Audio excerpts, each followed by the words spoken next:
উজান অভয়নগরের new star ক্লাবের উদ্যোগে আজ বৈশাখ প্রতিযোগিতার আয়োজন করা হয় এবং এই প্রতিযোগিতাকে ঘিরে ব্যাপক সাড়া লক্ষ্য করা যায়। মোবাইল ফোনে বন্দী শৈশব সেই খাঁচা ভেদ করে সবুজ মাঠে ফিরে আসার আহ্বানে এবছরের থিম অন্ধকারে বন্ধ করা খাঁচায় আয় দুরন্ত আয় রে আমার কাঁচা। এই ভাবনাতেই মহালয়ার সকালে নিউ স্টার ক্লাবের পূজা প্রাঙ্গণে শিশুরা মেতে উঠল রং তুলির উৎসবে। কি জানাচ্ছেন সংশ্লিষ্টরা, শোনাবো।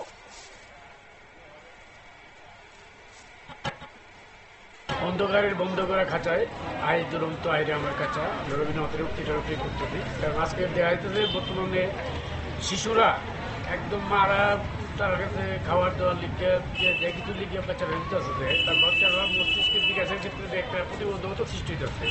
ওটার থেকে কীভাবে তারা ভাই করে আমরা যাই এটা সচেতনমূলক আমরা ব্যবস্থা রাখতেছি আর কি, যাতে ওইটা দিয়ে এটাই সচেতন করা যায় মানুষকে। ওইটার উদ্দেশ্যে নিয়ে আজকে আমরা শিশুরা এখানে একটা আর্ট প্রতিযোগিতা করে থাকি এবং আগামী। আপনারা শুনলেন সংশ্লিষ্টের বক্তব্য। মূলত মোবাইলে আসক্ত শিশুদের কি করে মাঠে ফেরানো যায় সেই বার্তা দিতে কিন্তু তিনি আজকের এই বৈশাখ প্রতিযোগিতার আয়োজন করেন। নিয়ে নিচ্ছে ছোট্ট একটি বিজ্ঞাপন বিরতি, সঙ্গে থাকুন।